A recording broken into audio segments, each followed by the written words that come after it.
Welcome, Massimo and Skye. Hi. Hello there. And welcome to the Sophia audience. I'm Daniel Kaufman, your disembodied host. We're going to do something a little different today. We're going to have Massimo speaking with Skye Cleary. Massimo requires no introduction, but we will give him one anyway. He is the K.D. Irani Professor of Philosophy at the City College in the City University of New York. And his book, How to Be a Stoic, will soon be coming out, will be available on May 9th from Basic Books. I am happy also very much to introduce Skye Cleary. Her recent book from 2015, Existentialism and Romantic Love, came out on Macmillan Press. And I understand you just said that it just came out in paperback? Yep, just last week. So if you like Sartre and love and sex, you should buy this. Or any of those three. Skye, you have a very interesting background. You have both a PhD and an MBA. Yep. What's that all about? Was that sort of regret or poverty, or did it go in the other order, or what? Well, the MBA came first. So my background's in finance and management consulting, and I worked for a hedge fund for a few years. And so it was regret, right? and then I became enlightened. Yeah. And during my MBA, I studied some philosophy. You know, they had courses where I did my MBA in Australia called like Existentialism and Entrepreneurship and Foundations of Management Thought, which is very much a philosophy subject in managerial psychology.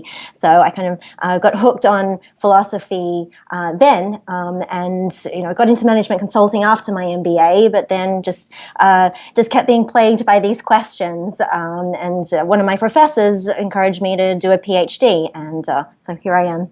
Yep, there it is. Skye teaches both at Columbia and at the City University of New York. And she's the managing editor for the American Philosophical Association blog.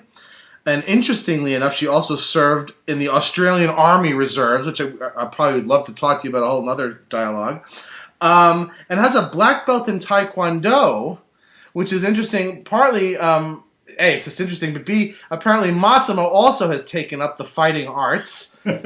Massimo, you're kickboxing now, and you said you did judo and kung fu, so right. Could we have like a match later, or we should have a conversation at least about philosophy and the martial arts. That's a whole different. That would be interesting. Okay. Okay.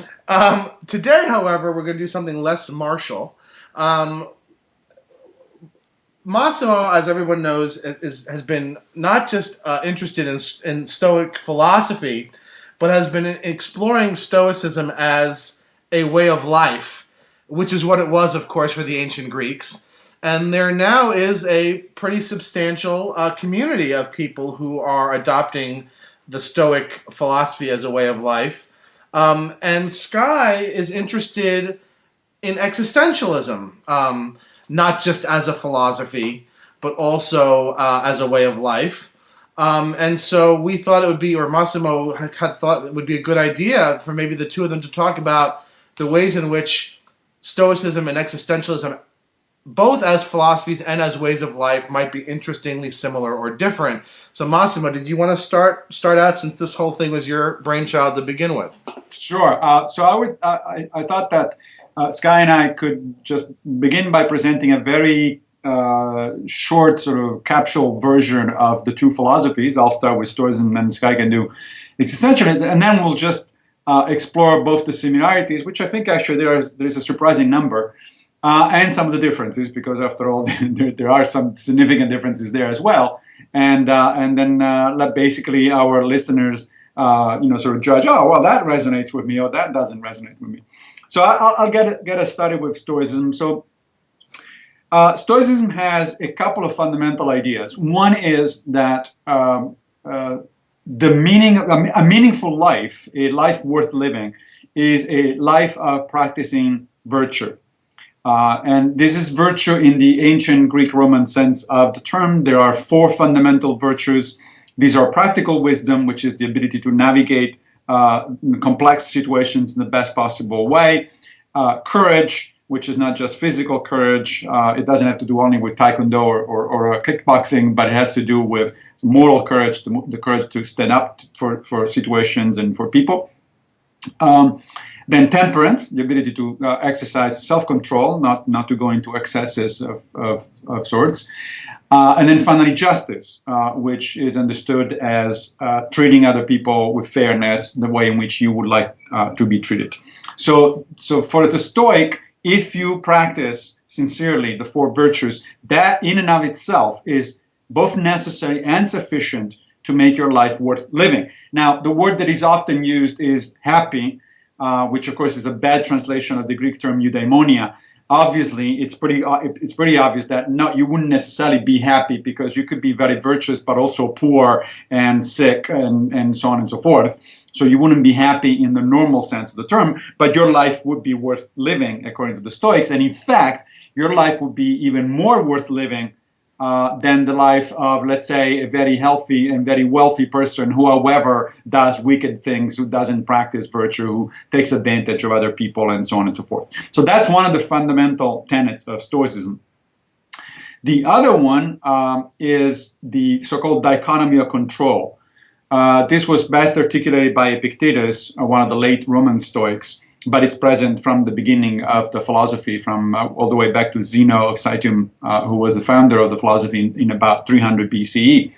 And the dichotomy of control basically says that wisdom and sort of a serene life come out of understanding and internalizing that certain things are under your control and other things are not under your control, and that you should focus on where your agency can actually be effective, that is, on the things that are under your control. So all external happenings are not under your control. You can influence them. Some of them are obviously not under your control, like the weather. There's nothing I can do about the weather. But other things like, to succeed in my job, for instance, or my profession, that's technically not under my control according to the Stoics, because it's not entirely under my control. I can influence it. I can work hard. I can build a good resume or whatever it is, but I may still not get the job, or I may still not get a promotion or something like that. The things that are under my control are essentially my values, my decisions, and my behaviors, my judgments about things. So what that means is that a Stoic tries to go through life by internalizing his or her goals. So my goal is not going to be to get a promotion, because that's outside of my control, but it's rather going to be to do the best job that I can in order to put myself forth in the best possible way to be competitive for a promotion. Whether I get it or not is not up to me, but I am happy because I've done the best that I could. Or in the case of a relationship, my goal cannot be to be loved by my partner. My goal has to be a lovable person, because that's the thing that it's really under my control. Whether it turns out that, in fact, that particular other person is going to love me or not, that is not up to me, and so on and so forth. So there's a lot more, obviously, to it, and probably some of it will come out during the discussion. But I think that the focus on virtue and the internalization of the dichotomy of control are really the defining points of Stoicism. Can I do something maybe similar to existentialism? Sure. So existentialism is a lot less systematic than that, and it's much harder to define because it's not an official school, more like Stoicism is, but it's more of a descriptive term for a group of philosophers who talked about similar themes of freedom, choice, responsibility, anxiety, and authenticity. So they were reacting to the Enlightenment when everything was about objectivity and scientific facts. And they said, well, what about the passionate, subjective experience? What about concrete living? And rather than just abstract armchair theorizing. So existentialism became particularly popular during World War II because it acknowledged that human existence is horrifying and it's absurd, and they emphasized personal grace.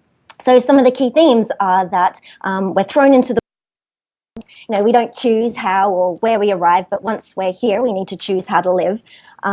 Also, one of the most famous maxims of existentialism is that existence precedes essence. So we exist first, and then we're free to define who we are through the choices we make.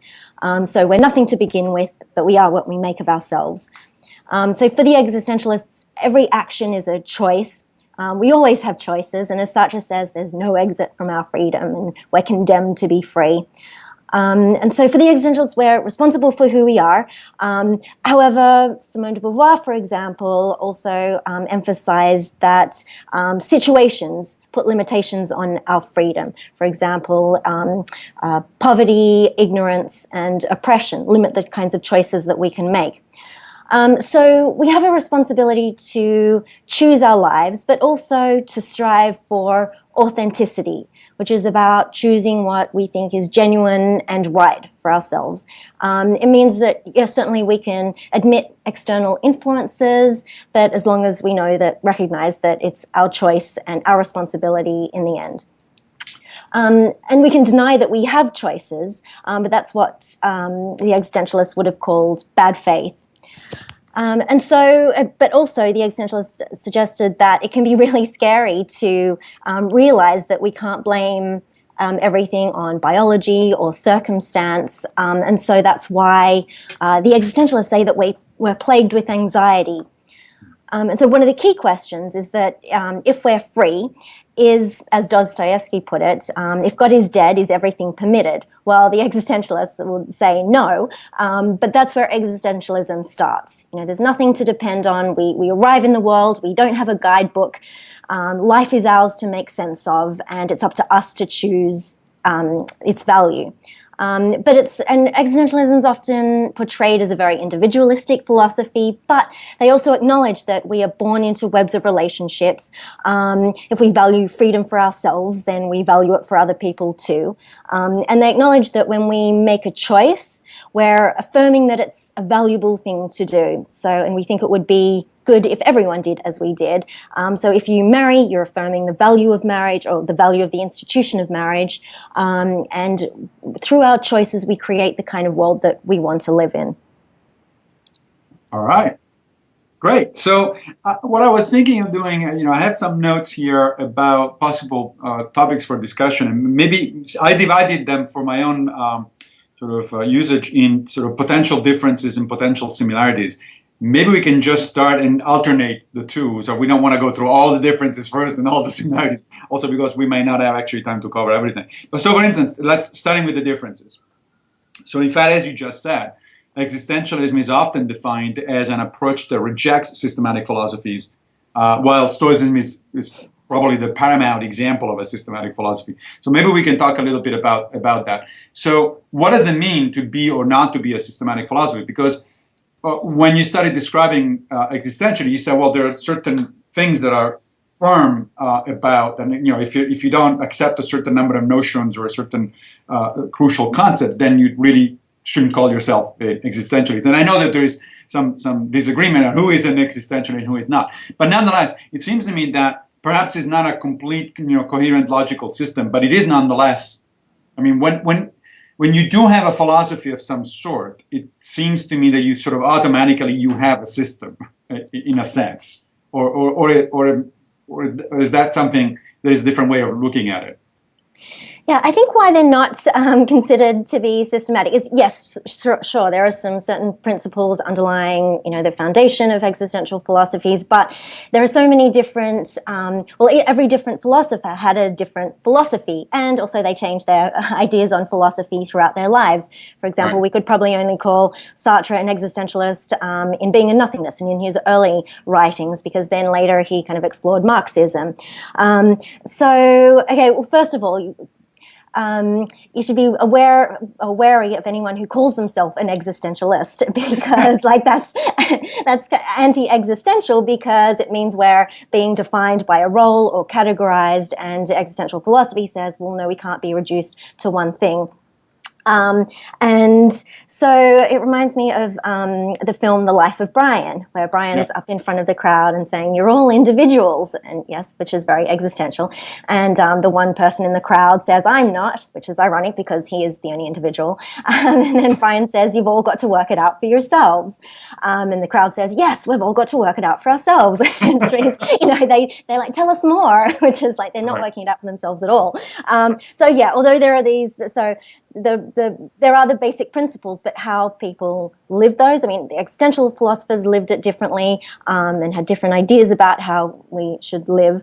But I mean, they're all dealing with the same question, which is, well, how should we live? And not just how should we live, but what should we do? And they're very excited about dealing with concrete problems of existence and everyday living, which is why, existential philosophy has also inspired, existential psychoanalysis, which is still, quite a big school. But it is about everyday living. And there's the story, have you heard the story that existentialism was started over an apricot cocktail? Because, Sartre and Simone de Beauvoir were at a cafe with their friend Raymond Aron, and Aron had just been studying phenomenology, and he came back and said to Sartre and Beauvoir, if you were a phenomenologist, you could make a philosophy out of this apricot cocktail. And Jean-Paul Sartre was so excited, and he said, he said to himself at the time, "Oh, finally there is philosophy," because he could philosophize about concrete everyday things. Okay, I do prefer martinis over apricot cocktail, but it's a question of taste. Okay, so what you were saying brought to my mind a couple of things. I think we should talk about the psychotherapy actually later, hopefully, because there are some interesting similarities and differences with Stoicism. But you talk about roles, right? So we're not defined by our roles, so which means that even calling yourself an existentialist is like it's a weird thing. Now, Stoics typically also don't call themselves Stoics, but that's not because they don't like the label in general, because they think it's pretentious, and so they refer to themselves as prokoptontes, which in Greek means somebody who is hopefully making progress, right? So it's a student basically. But the thing about roles is interesting. So there is an entire book that came out recently about Epictetus, and it's called Epictetus' Role Ethics. Because Epictetus actually does insist that we do have roles, and we are defined by our roles in important sense. But we don't have just one role, and some of these roles we choose, and others are sort of part of, I think, what, if my understanding is correct, are part of what an existentialist would call a facticity. That is, they just come with, you're born in a certain place in a certain time, and so on and so forth. So there are certain things that are part of your background, and then you don't choose. You can decide what to do about them or how to use them, but you don't have a complete freedom of about the facts and the circumstances of your existence. So for Epictetus, we all have different roles, but we're not defined by one role. We are actually simultaneously different things, right? So I am a father, I can be a companion, I can be a teacher, I can be a friend, I can be all sorts of things. And for Epictetus, what's important is how you play that role.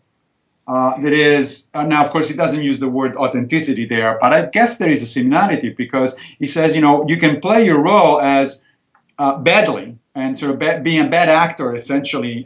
He really does see life as a stage on which we play different parts, and the part that we play is not necessarily up to us, or certainly not all the details, not all the aspects of that part, but how we play it is. And so, if I'm a father, I can be a good father or a bad father. If I'm a teacher, I can be a good teacher or a bad teacher, and so on and so forth. And of course, what makes a difference between a good and a bad interpretation of that role is whether you follow the virtues or not, whether you're trying to be a virtuous father or teacher, and so on and so forth. I don't see that necessarily as dramatically incompatible with an existential view of things. Do you? Yeah, no, that sounds, there are some similarities there. I think the existentialist would probably say that actually choosing that role, and what roles we play, are up to us. Like, they're not imposed on us from the outside, but it's up to us to choose whether we become a father or what role we play in society. So I'm not sure if the roles we play would be necessarily included in the facts or facticity or facts of our existence. Right. And I think Sartre gives the example of a waiter in Being and Nothingness who's playing the role perfectly, but fails to realize that there is a part of it, like his being cannot be reduced to just a waiter, because we're always part of a project, or we're always transcending and launching ourselves into the future, and we always have multiple projects, and so we can't be just defined by one thing. Or even, I mean, if you're a waiter and a father, I mean, we can't just reduce our being to be described by that. But I'm not sure, I mean, that doesn't mean to say that we can't actively choose and take on different roles in life. But as long as we know that it's our choice, and as well as our choice how to live them. Right. No, yeah. So I think there's a similarity. I mean, Epictetus, of course, would say that some of the roles are chosen. You decide what career to do. You decide whether to become a father or a mother or something like that. Other ones are not. Of course, you remember that in his case, he was a slave. He started out his life as a slave, and that certainly wasn't his choice. Right. That was something that was imposed on him, and that he did not have. It was not in his power to change until much later on when he was freed, and then he chose to become a teacher. But yeah, it doesn't seem to me to be fundamentally incompatible. Now, here's on something that I put under the column of similarities is a quote by Kierkegaard, who said that a person's unhappiness never lies in his lack of control over external conditions, since this would only make him completely unhappy, unquote. Now, that does sound to me actually remarkably Stoic, because as I said earlier, the dichotomy of control says that you shouldn't be putting your happiness or the meaningfulness of your life into external circumstances, because external circumstances can change on a dime. That doesn't mean that they're not important. I mean, often Stoics are sort of caricatured as saying, that they don't care about education, health, wealth, and so on and so forth. Of course they do, but they realize that you could be a wealthy person one day and then lose it all the following day, or that you can be very healthy one day and then get sick, the following day, and so on and so forth. And so that if your happiness is tied to the external circumstances, that you're bound to be unhappy, essentially. That now, I'm not too familiar with the context in which that quote by Kierkegaard would actually fit in the general existentialism idea. And also, Kierkegaard, of course, is a very, very early existentialist, right? I mean, he certainly didn't use the term. But what does that strike you as something that modern existentialists would accept, that the thing that I said I quoted from Kierkegaard? Yeah, and I think Sartre would also agree with that. Because Kierkegaard was kind of retrospectively labeled an existentialist. But so they because Sartre, it reminds me of what Sartre said, is you're never so free as when you're in chains, and what matters is how you view the situation, and I also found a quote from Epictetus: a podium and a prison is each a place, one high and the other low, but in either place your freedom of choice can be maintained if you so wish. Right? So it's very much this Ari Beatty maxim, not to get upset by the things around us, but by the views we take of them. So the goal is to kind of own our thoughts, or control how we view things. And Sartre talks specifically about like a rocky crag or a rocky mountain that's blocking our path.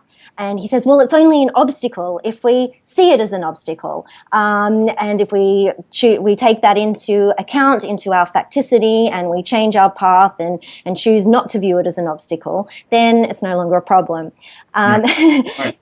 Now, Simone de Beauvoir, on the other hand, would have she did disagree with that. And she says, we have the freedom to think as we choose, but if we come across a craggy mountain or a locked door, banging against the locked door is certainly completely useless, but just changing our view of that situation isn't necessarily the answer either.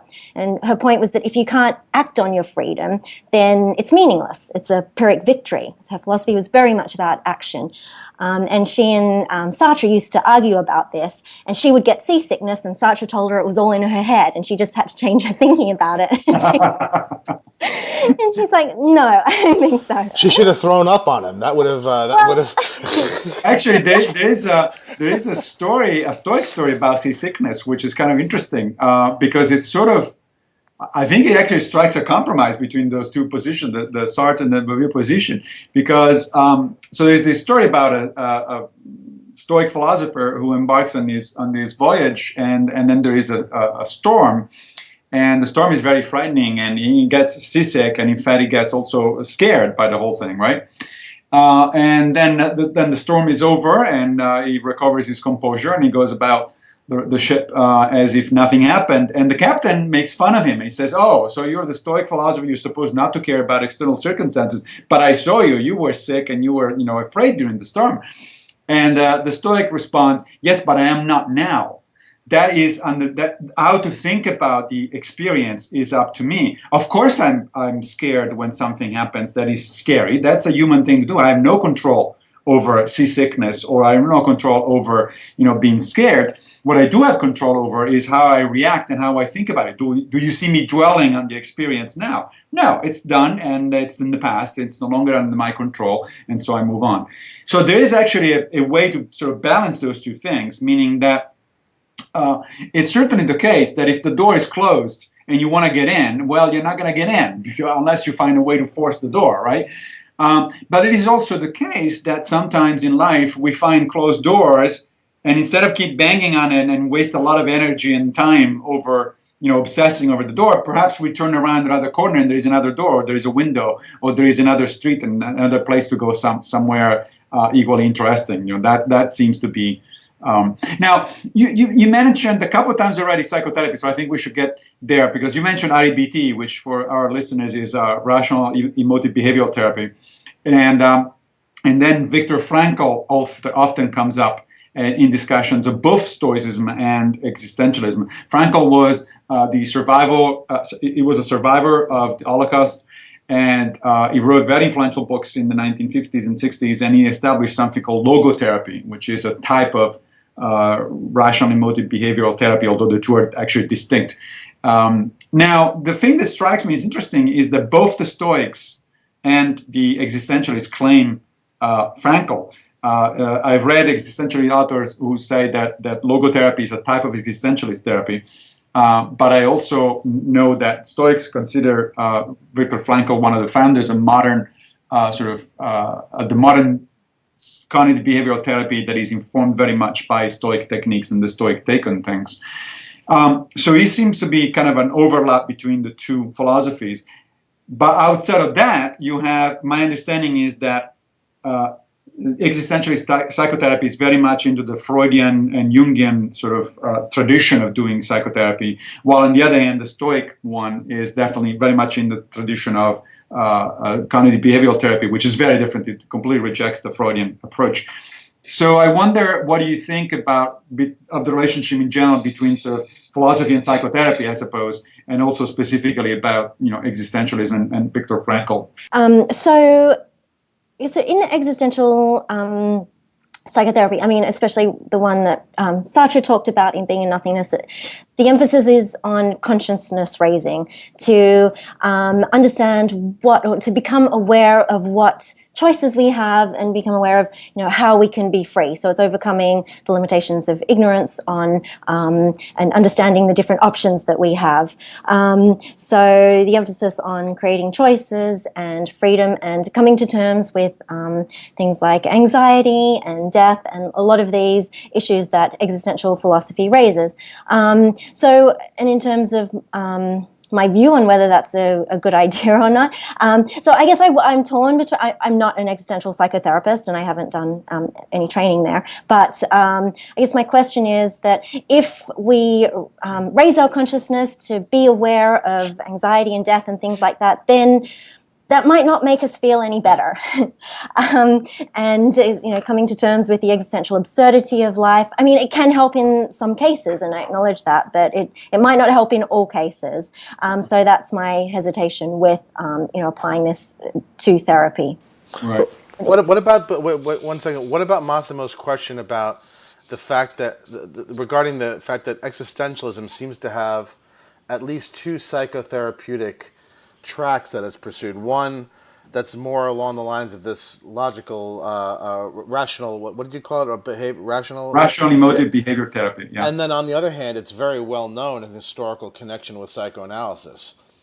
Yeah, and I mean, it is very much like what I was talking about with the rocky crag. That it was very Sartrean philosophy is very similar to that REBT principle of not being upset by the things around us, but by the views we take of them.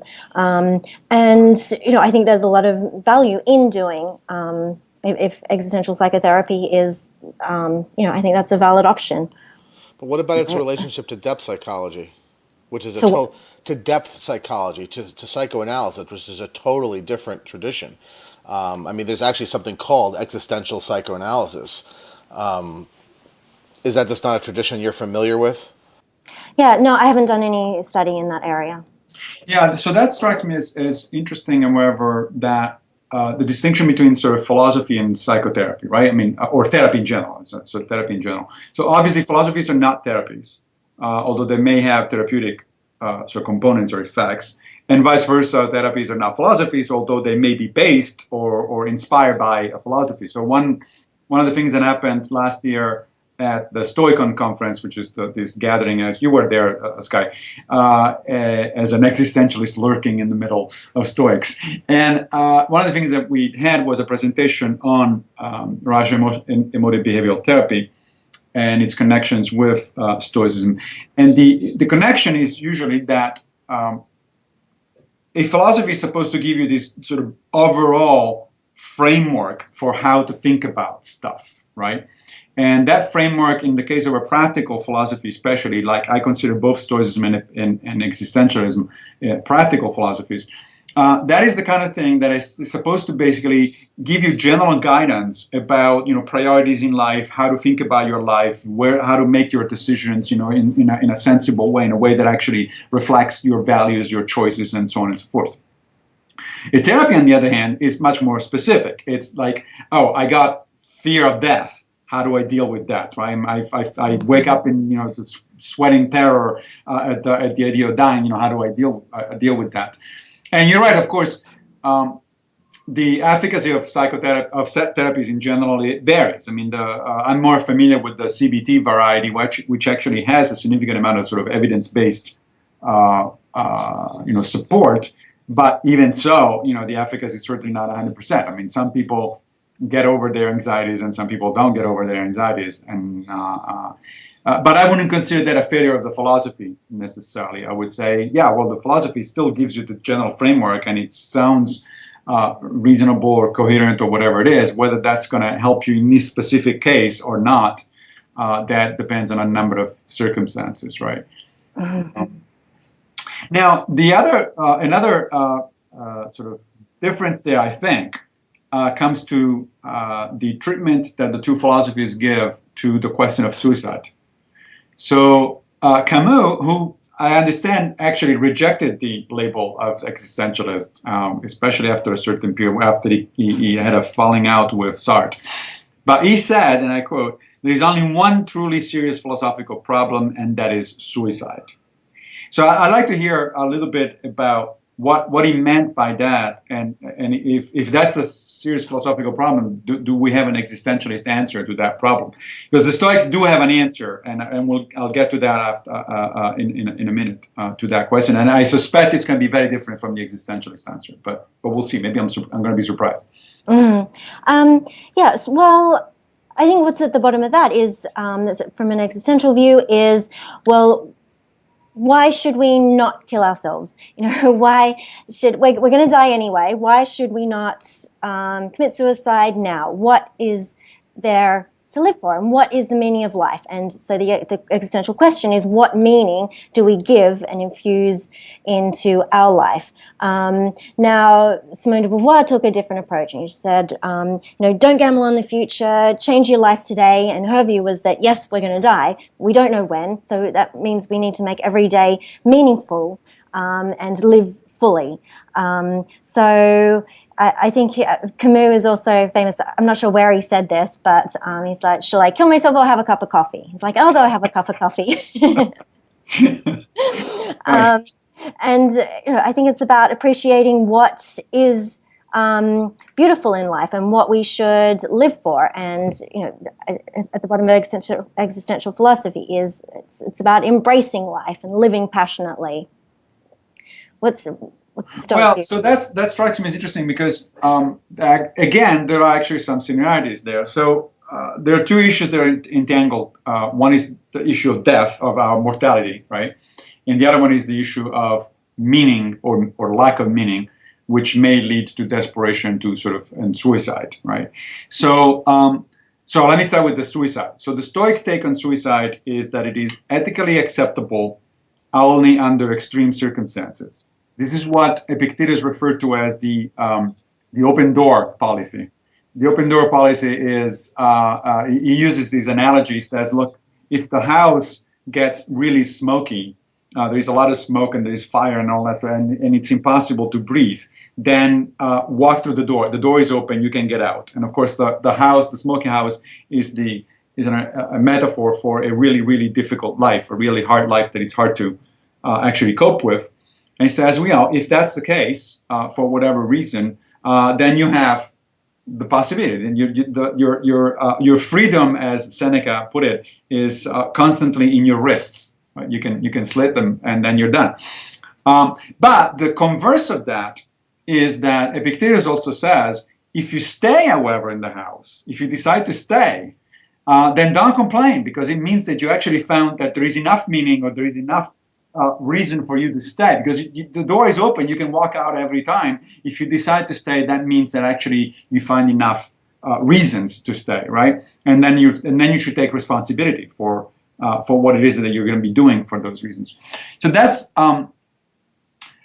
is the answer to the suicide question for the Stoics. But the answer and that may be fairly different from the existentialist one.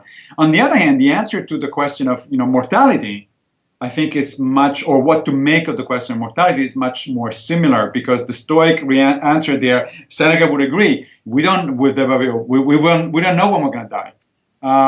Seneca says several times, there's an entire essay he wrote on the shortness of life, where he says, people often say when somebody young dies, they say, oh, he's gone before his time. And he says, what does that mean? I mean, nobody knows what his time is, right? The universe decided that was the time, and who the hell are you to argue with the universe, right? I mean, this happened, and it is what it is. So to say that things happen before their time or not makes no sense. But precisely because we are in a situation where we don't know when life is going to end, then Seneca, and actually all the major Roman Stoics, including Marcus Aurelius, said very explicitly, then you need to take advantage of every moment. You should live every moment to the fullest. You should focus on the hic et nunc in Latin, the here and now, precisely because you don't know how much longer you're going to have. And if you are engaging in activities that are wasteful of your time and energy and resources, if you're doing things you don't want to do, if you're doing things just because it's the proper thing to do from a social perspective or some societal perspective or something like that, you're just wasting precious energy. That could be the last day of your life. And the question is, how do you want to spend it? In a faculty meeting? Probably not, right? So in that sense, I think there is actually a significant amount of similarity between the two. Okay, so my next point was about Gabriel Marcel, who was apparently, I don't know much about him, but he was labeled as an existentialist at some point. And then, interestingly, he rejected the label of existentialist. Apparently, that's a normal thing to do for existentialists. It is. But in favor, and this is what struck me as weird, in favor of the term neo-Socratic. And apparently that was in honor of Kierkegaard's essay on the concept of irony.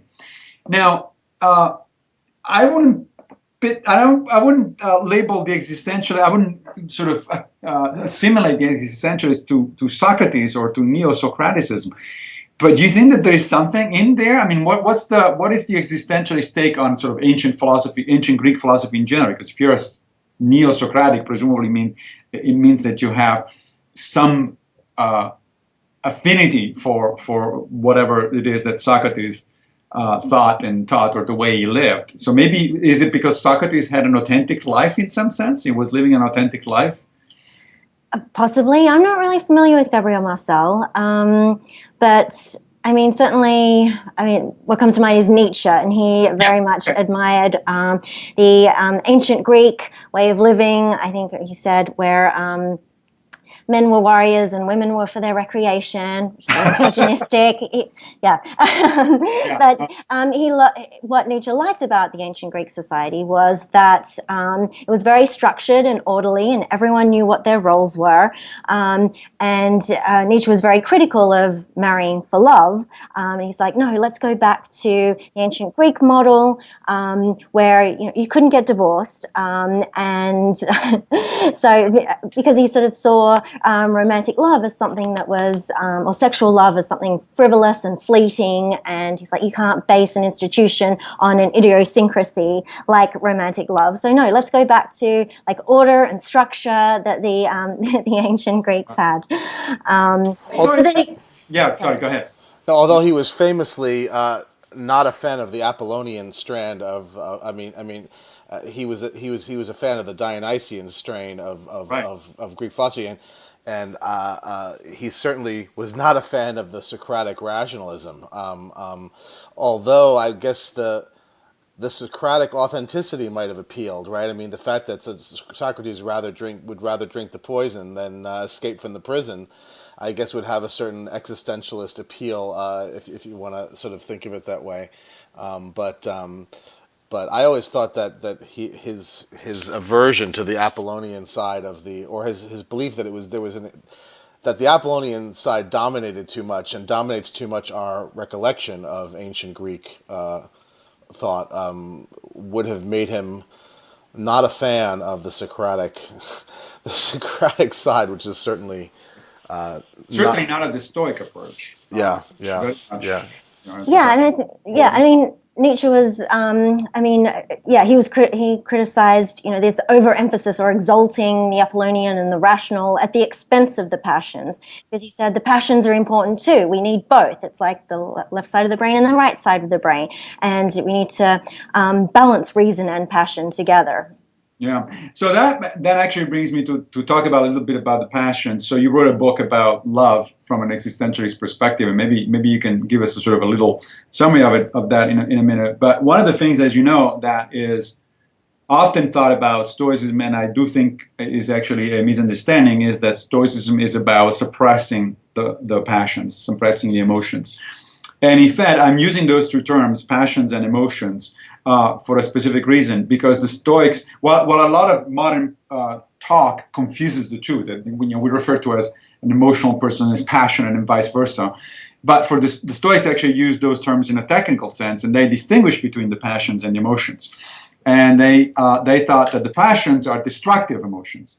So things like fear and hatred and anger, especially, those are destructive. And yes, those they did cancel, to suppress, to control, to eliminate if possible. Seneca wrote an entire book on anger, and which is the earliest the earliest treatise on anger management that we have in the Western tradition. But they also thought of their philosophy as a philosophy of love, which is kind of surprising if, Stoicism is usually not associated with that word.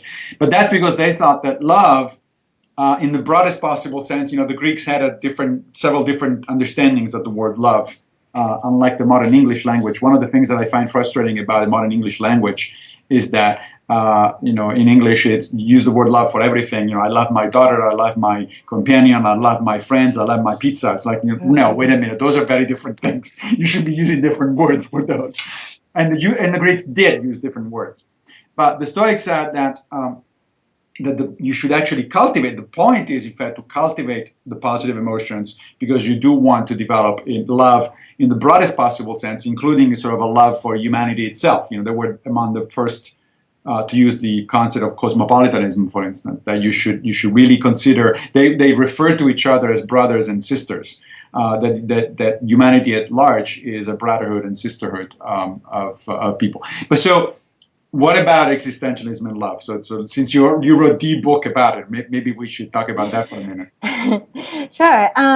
Yeah, well, just to give a brief overview of my book, I argue that a lot of the frustrations and disappointments in romantic relationships come from misplaced expectations and unrealistic ideals about what we should do in relationships, what roles we should take on, what Hollywood is telling us, what our family is telling us, and this sort of thing. So, and I argue that in order to be free to create authentically meaningful relationships, we need to free ourselves from these destructive expectations and ideals, and also free ourselves from being slaves to our passions. And I actually think that's very consistent with the Stoic view. In fact, there's a Marcus Aurelius quote where he says, don't be pulled like a puppet by every impulse.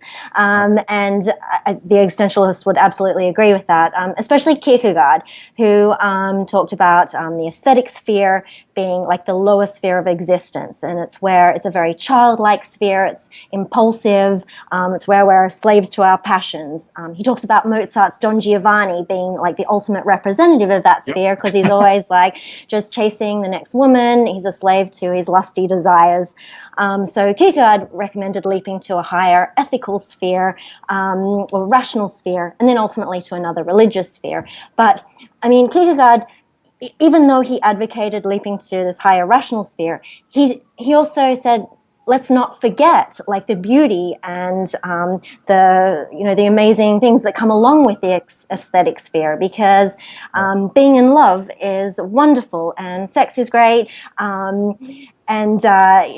there's an Epictetus quote where he says, freedom isn't secured by filling up on your heart's desire, but by removing your desire. So the existentialists were like, no, don't remove desires. No, the desires are a beautiful and important part of life. But they should be balanced in concert with reason. So yes, let's free ourselves from being slaves to our passions, but not free ourselves from our passions entirely.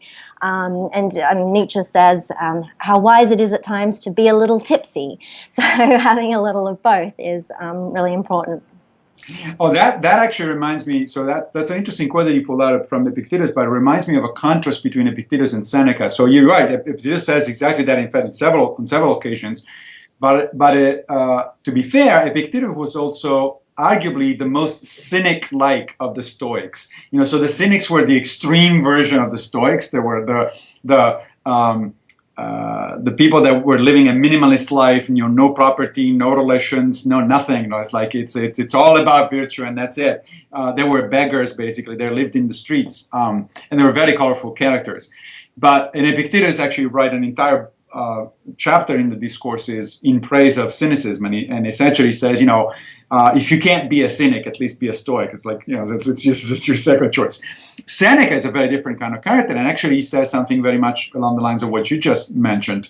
There's a wonderful passage in Seneca where he says, look, sometimes you want to just go out and enjoy the fresh air and drink some wine, and sometimes even drink a little too much wine, because why not? Once in a while, this is what life offers, and you need to embrace it, so long as the wine or the pleasure or something like that doesn't control you, so long as you own the pleasure and not the other way around, and of course, so long as you remember that pleasure in life is a preferred indifferent, to use the Stoic terminology, meaning that it's something that if you have it or you don't have it, if you prefer it, it's preferred, but it's indifferent, meaning that it makes no difference whatsoever to your ability to pursue virtue, and that you would never trade it with virtue. You don't compromise your moral character in order to get pleasure, unlike Don Giovanni, who clearly does that at every turn, and then he pays the ultimate price for it at the end of the opera, right? So in that sense, I think that sometimes, I think it's fair to say, right, that in existentialism, what counts as an existentialist precept or an existentialist idea does depend a lot on the individual philosopher. Right, that Kierkegaard is one thing, Nietzsche is another thing, Sartre is a third thing, de Beauvoir is another one, and so on and so forth. I think the same can be said for Stoicism, but to a much lesser degree. That is, Stoics also did disagree in terms of emphasis and in terms of, on a number of details. I mean, Posidonius is one of the lesser known Stoics because there's comparatively less of what he wrote that actually survived today. There's only fragments. But he was one of the Stoics of the Middle Stoa, the transitional period between when the Stoics moved from Athens to Rome. And apparently he was a rebel. I mean, he's cited as, disagreeing with other Stoics about sort of some important matters, and certainly in terms of emphasis. But you would expect that within every philosophy, right? So it's like you don't. I mean, philosophies are not religious prescriptions. They're not. It's not like that just because Epictetus wrote something or Sartre wrote something, then we have to take it as an article of faith. Like you disagree with it. Yeah, absolutely. But just going back to Epictetus, there was something Yes. that I came across that he said that I really liked, and that was he said avoid having sex before marriage, but don't like slut shame people who do. That was really great. Right. But then again, you have Marcus Aurelius, back to the wine example again, who says, just treat fine wine as if it's moldy grape juice, and Right. sex is just friction between private parts with a discharge. That's I mean, right. it's this sort of thing. I mean, his point was, don't place too much value on sexual relationships. I understand that. But I know Ryan Holiday in his book kind of says, oh, that was a joke. But I know Bill Irvine in his book kind of takes it a bit more seriously and emphasizes that sex is destructive and lust is a distraction.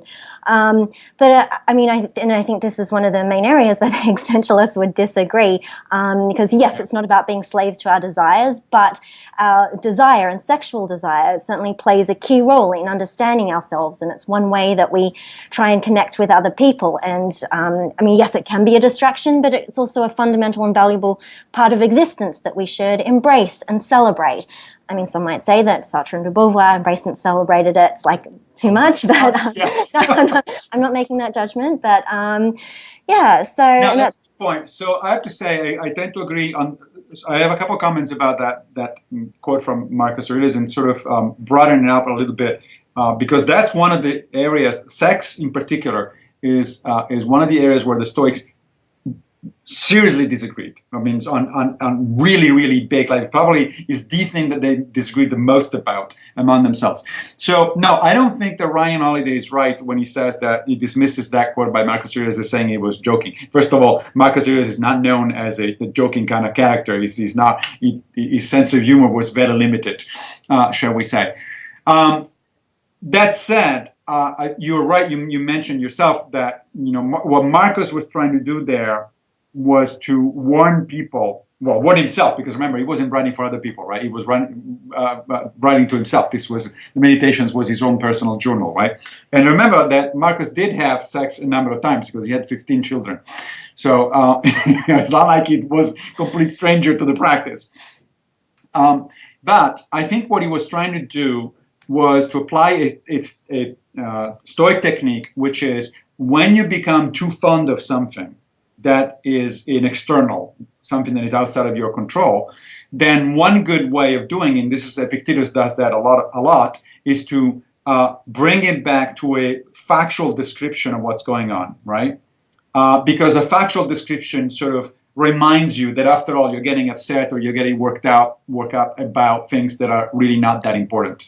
So that exercise that Marcus does of sort of describing sex as just a little friction followed by an explosion in a release, I think it's meant in that. It's not meant as a joke, but it's also not meant as saying, you should not do it or you should do it only in certain very specific circumstances or something like that. It's just, it's an exercise to remind himself that perhaps, I mean, I'm just speculating here, but maybe he wrote that after a bout of, an orgy that he had as an emperor in the field, and he's like, "Damn, I shouldn't have done that sort of stuff." So he went back and wrote in his diary.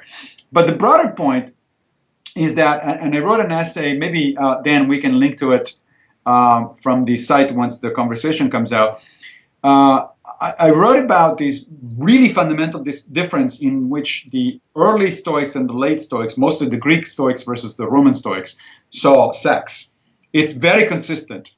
The Roman Stoics, all of them, Marcus Aurelius, Epictetus, Musonius Rufus, who was Epictetus' teacher, and Seneca, they all say that you should have sex only within a committed relationship. Well, we would today call it a committed relationship, so marriage basically at the time.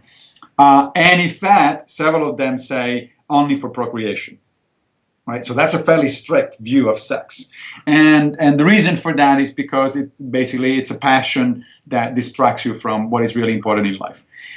Now, you go back to the Greek Stoics, particularly Zeno, the founder of Stoicism, and Chrysippus, who was the third head of the Stoa, completely different story. You should have sex in the streets with whoever you like, and in any way you like it. Zeno wrote in the Republic, which was his description of the ideal Stoic society, that men and women would have open companionships. They could exchange partners at will.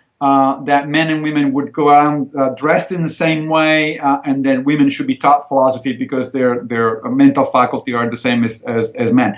So I think what that reflects is, therefore, my conclusion from that is that there is actually nothing inherent in Stoic philosophy that tells you anything specific about sex. The only thing that really comes out of Stoic philosophy about sex is that it is something that is a preferred indifferent. That you should do it if you feel like it, and with whom you feel like it, so long as it doesn't get in the way of practicing virtue. So if you do it in a way that hurts other people, or if you do it in a way that debases other people or something like that, then you shouldn't do it. But other than that, I don't see anything from my understanding of Stoic philosophy that will actually tell you to do it one way or the other. And then the big difference between the Greeks and the Roman Stoics is simply because the Roman Stoics lived in a time where there was a lot of prudishness.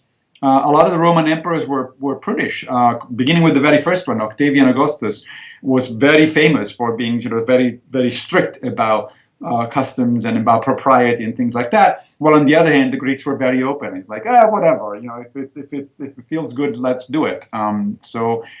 So I think that that's a major area where the Stoics themselves just had very, very different, very diverging ideas. And in that sense, surprisingly, the existentialists are actually more consistent, I guess, on that topic, right? Mm-hmm.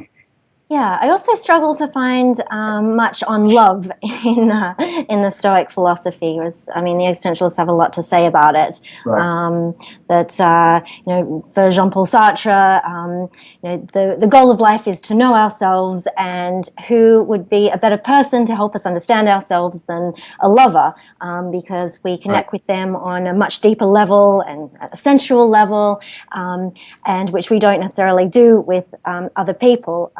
And he talked about how, with Simone de Beauvoir, he was able to kind of have some kind of communication with her without even opening his mouth, because they'd had intimate relationships. There's some kind of understanding that we can get through other people. But I know you've written a little bit about love in your new book. Do you want to comment on that? Yeah, so I think you're right. The Stoics definitely don't talk much about love, and actually, when they use the word, they mean it more broadly, as I was saying earlier. So love of mankind, of humankind in general, not just love of specific people.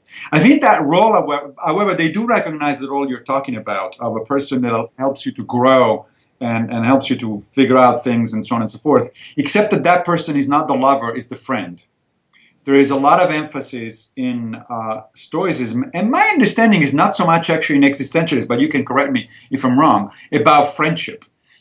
Seneca writes a lot about the importance of a friend. A friend is like Aristotle actually, well, obviously we're not a Stoic, but Aristotle said that a true friend, a real friend, is a mirror to your soul. Is the kind of person that has the ability to tell you if you're doing something wrong and to help you grow. Seneca actually devotes several letters to his friend Lucilius, about friendship, and there is one in particular where he says, be very careful who you admit into your friendship. And be very strict about your criteria. But once you do, open completely yourself up to that person. That person now is a second self, is somebody that actually you can trust and it can help you grow. So I suspect that a reasonable way of looking at it is that, the Stoics did not have a lot of emphasis on love is in terms of personal relationship, a relationship with another person of a different sex, or today, obviously, of whatever sex. but they did have, as sort of as a counterbalance to that, they had a lot of emphasis on friendship. What about existentialism? Because I usually read about love, but not as much about friendship. Is that a misunderstanding, or is it reflective of reality?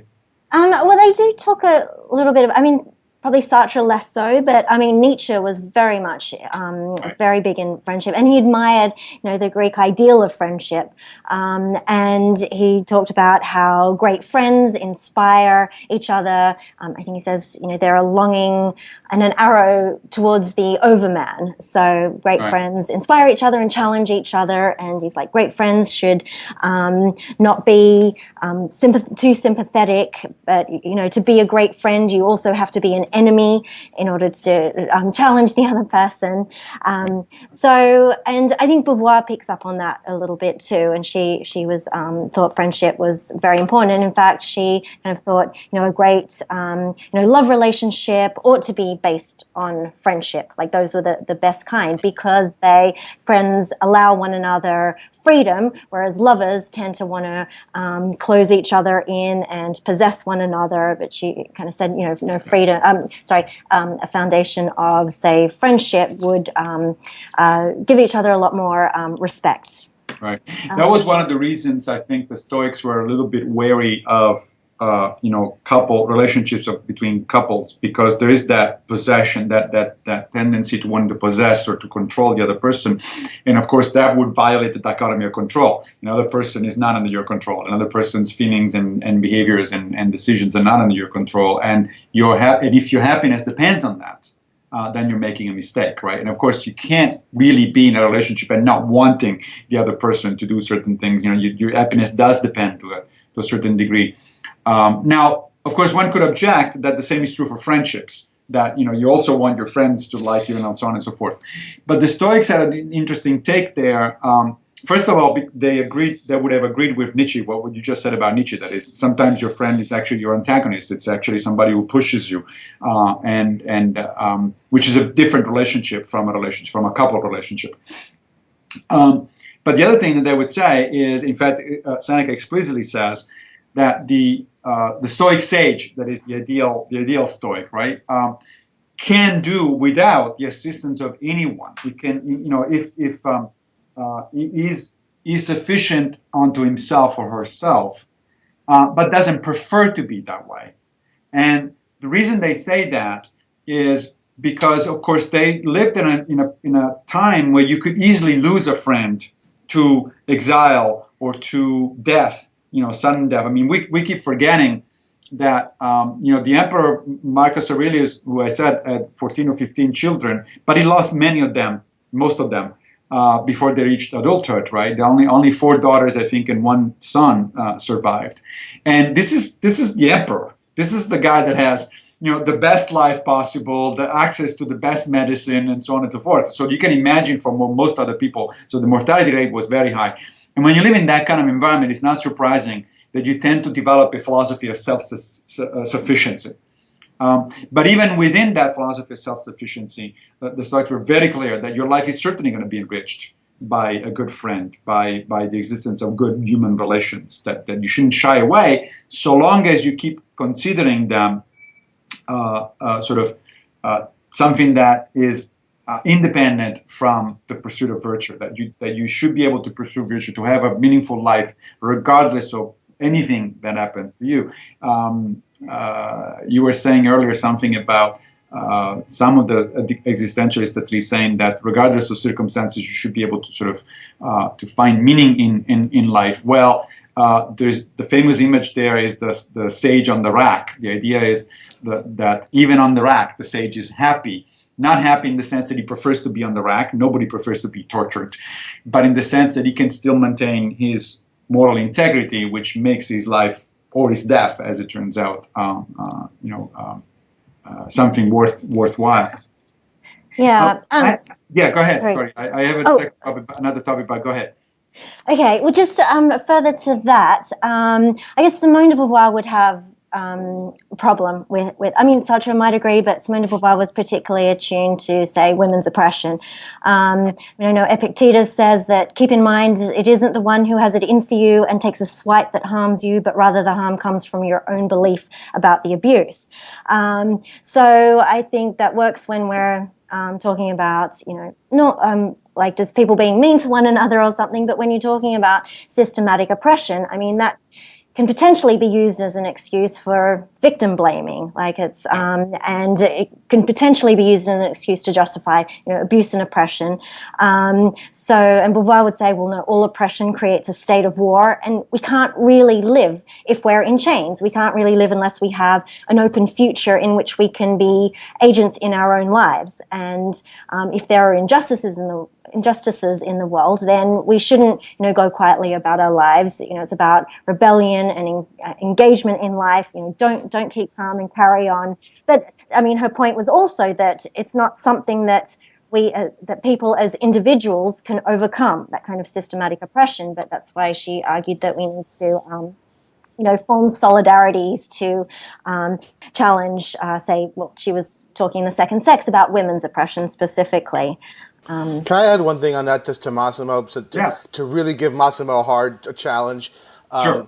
You think that wasn't hard enough? Okay. Yeah. Well, I just want to. I want to add to women's oppression. I'm going to add genocide on top of it. Sure. Let's go big. Why not? One of the strongest elements of Primo Levi's survival in Auschwitz is precisely that the victims are not noble either. In other words, one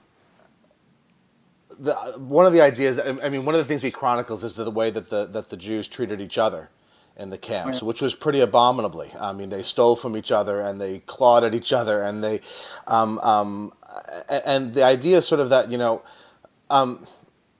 you can treat people in such a way that you rob them of their humanity, and then they will act like animals, and they will become animals. And that's what's, in a sense, so tragic about this sort of treatment of people. And so I guess I do think that there is something deeply artificial about the Stoic attitude. And that is, trust me, I can take away your humanity to the point where I've taken away your virtue too, because you will be reduced to an animal when I do it. What is the response to that? And I think Skye's point makes a similar point, maybe in less dramatic terms. Oh, those are excellent questions, and they are difficult. I do think that there are answers there, but let me go about it in a couple of different ways. So the standard Stoic answer there is look at what the Stoics were doing, and you will get an idea that they were actually definitely not in the thralls of circumstances. They wouldn't say, oh, well, this is the way it is, I'm just going to lay down and take it. Epictetus was a slave that was eventually freed and turned teacher, and he was clearly trying to make a difference for his students. Marcus Aurelius was an emperor. He was constantly trying to do the right thing, of course, as he saw it from a point of, from a Roman point of view. But it is interesting, for instance, that he declined to persecute the Christians, which were already a quote-unquote nuisance at that point in the Roman Empire. He only fought defensive wars. He didn't expand. He didn't try to expand the empire, because he very consciously tried to do the right thing at a societal level, at a big level. Zeno, as I mentioned earlier, actually wrote an entire book about how we should change society and make it more equal. There were no slaves and no disparity between men and women in Zeno's sort of Stoic society. So there is that. One of the typical Stoic responses to that kind of criticism is that, let's not forget that one of the four fundamental virtues is justice. And so it is in fact crucial. It's embedded in the Stoic philosophy that you should work for a better world. As I mentioned earlier, cosmopolitanism was a big part of the Stoic picture. And so that all of humanity should be treated, with fairness and with justice. So I think that all of those actually are responses that, to some extent, blunt that kind of criticism. But I take, and by the way, Dan, specifically for your example of what happened during the Holocaust, you mentioned Primo Levi, who is one of my favorite writers. but also Viktor Frankl, who we mentioned earlier, was a survivor of the Holocaust, and he got out of it. He actually credits sort of the Stoic approach essentially to be able to getting out of it and to be coming out of it as a better person, as a more developed person, both morally and otherwise.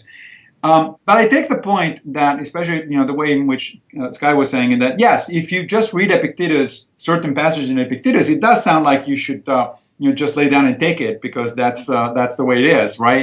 In that sense, it's very similar to the Christian, offer the other cheek. It's like, well, you should forgive rather than react.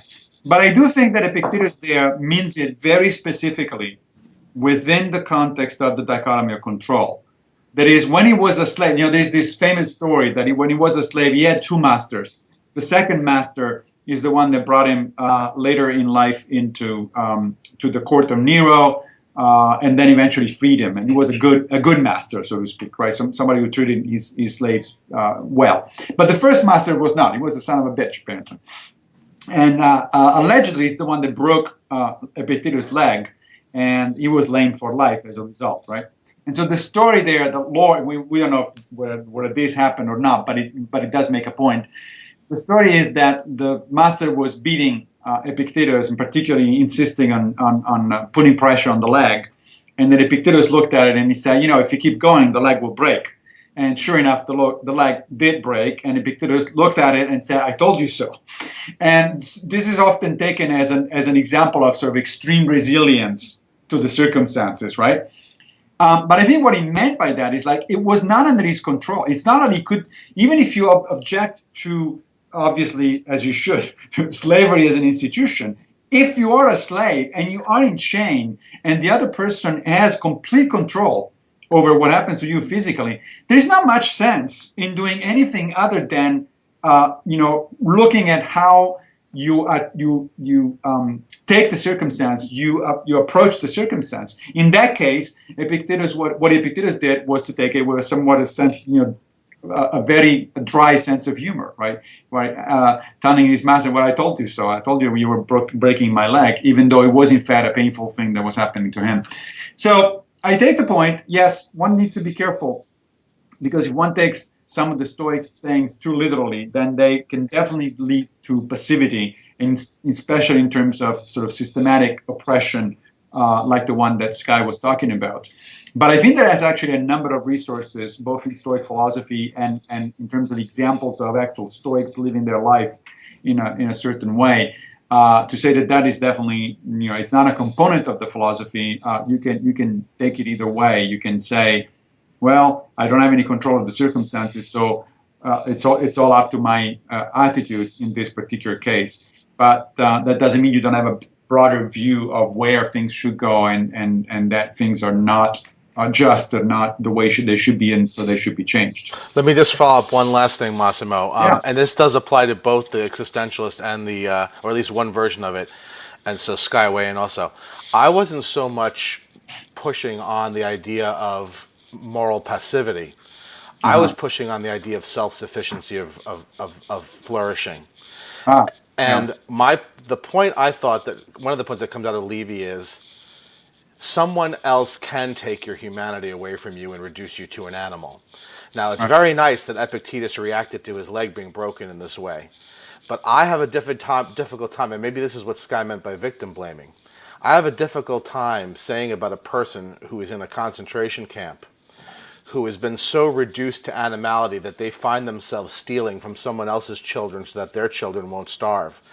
I have difficulty saying that they have failed in some way.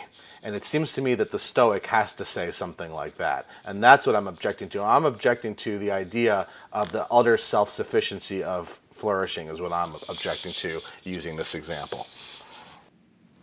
Yeah, no, that's a good point. So the Stoics do have a way out of that particular problem, which is none of us is a sage. The only person that would not lose his humanity under extreme circumstances is the sage. is the perfect Stoic, is the enlightened, is what the Buddhists would call the enlightened person, right? I mean, Buddhism has a similar situation, by the way, and Buddhism is actually blamed for similarly for teaching about non-attachment and teaching about these distancing oneself from circumstances. But only the enlightened person, and in the case of Buddhism, and only the sage in the case of Stoicism, can actually really do that. Everybody else can strive, however, in that direction. And I would turn it around on you in some sense, Dan, if you don't mind, and say that, right, every actual human being at some point can be broken. It's hard to imagine that there are circumstances or human beings that under those circumstances will not break. But if you practice Stoicism, if you really internalize the dichotomy of control, if you really internalize the importance of virtues, I think that the idea is that will actually push that point, that breaking point, as far as it is humanly possible. That is, you will actually maintain a lot of your integrity, a lot of your humanity under very difficult circumstances. But no, that's right. Nobody can maintain it regardless of the circumstances. We're all human. The Romans had a saying about this. So one of the Stoic role models was Cato the Younger, right? And Cato the Younger was an arch enemy of Julius Caesar. By the way, he was an example of somebody trying to change society, right? He actually started a revolution to stop what he considered as Julius Caesar's tyranny, right? Now, eventually, he lost, and he committed suicide. He took the open door, as Epictetus would say. But for all of his life, he was known as a person of utmost integrity. Okay, but under very difficult circumstances, he maintained integrity. He was an exemplar to everybody else. And in fact, he was so much an exemplar that the Romans developed this saying that was like, well, not everybody can be a Cato. Or, well, I'm not a Cato, meaning the standard was put so high, the bar was so high that most real people would fail it. But that is why Cato was admired, because even though he himself was fallible, and we know from his biography that he actually did fall short of sort of the sage in a number of circumstances, he very consciously tried to maintain his integrity and his humanity under very difficult circumstances. And I think that is actually a good thing to do. I mean, it's a good thing to strive toward, granting the fact that we are all human beings, and therefore at some point we all fall. Skye, did you want to weigh in on that at all? Yeah, I guess just to say that, this is certainly Simone de Beauvoir and Jean-Paul Sartre acknowledge, these facts of our existence, and they used to argue about it. For example, a harem girl. Sartre said, well, that kind of existence could be lived in several different ways, but Beauvoir's point was that, well, no, that's not the point. She doesn't have any practical freedom, and therefore her existence is basically like annihilated. She's reduced to a thing because she can't create her own future. She doesn't have the freedom to choose. And so Beauvoir's point was that, we need to rebel against that. And so that's why, existentialism is often associated with rebellion and revolt and working together to change the conditions of our lives. And we have a moral responsibility to be engaged in creating the conditions. But, and Simone de Beauvoir also acknowledged that there is often a cost to that. So we need to decide, well, at what cost? Do we want to stand up and rebel? But she acknowledged that the masses can be the tyranny of the masses is certainly a problem. Yeah, the flip side of that coin of sort of the discussion where you were describing between Sartre and de Beauvoir is that there is a flip side to that coin, right? So on the one hand, you want to say, yeah, you don't want to accept the status quo if the status quo implies the oppression of people, women, or imagine lots of people that have lived and live still today under dictatorships or tyrannies or something like that, right? But the flip side of that coin is that if you say that only people who rebel are actually free and authentic and all that sort of stuff, that robs of meaning, the life of millions and millions and millions of people that have lived under those circumstances. And so what the Stoic would say is like, well, the big picture is, yes, we want a better society. We want to, a society of cosmopolitan society of justice and fairness for everybody. But at the same time, there are, for instance, people that live their entire life under the Soviet Union or in East Germany, and they've managed to find a way to have meaning in their life anyway, even though they were under very difficult circumstances, right? And in fact, one of the things that gives you meaning to your life is precisely how you get through those circumstances, right? How do you lose your humanity? Do you become an animal? Do you become a beast? Or do you still maintain a certain integrity and trying to do your best to ameliorate the situation given the big picture? You cannot change the big picture, but you can definitely make a difference individually for other people that are around you. So there's a trade-off, I think, there between those two positions. Mm-hmm. Yeah, and there's a big question about you talk about, was it the uncontrollable externals, like choosing where you draw that line between what you want to rebel against and what you're going to decide is outside your control, and I find that line very blurry. Yeah, that's right. The Stoics would say that is one of the four virtues, practical wisdom. Practical wisdom tells you, where you should draw the line. And yes, there is no universal answer. One of the nice things about virtue ethics, I think, is precisely it doesn't give you a specific answer about specific situations because every situation is different, and it's up to you to figure out where it is that it's reasonable to draw the line in that specific case. Massimo, do you think it's just to close out that last point? I really like the answer you gave to my challenge, and maybe this is a consequence of maybe reading ancient philosophy with too modern an eye, in the sense that they are intended to be lived philosophies, and so we shouldn't interpret the claim of the self-sufficiency of virtue in too pure a way, right? It's an idealization, right? But no lived person ever is going to accomplish that ideal. In that sense, it's like a Platonic form, right? Yeah, in that sense, it is an ideal. That's right. I mean, let's not forget that the Stoics were big into role models, right? They said that you should pattern. The way you learn virtue is by picking people that you want to emulate, whose behavior you want to emulate, right?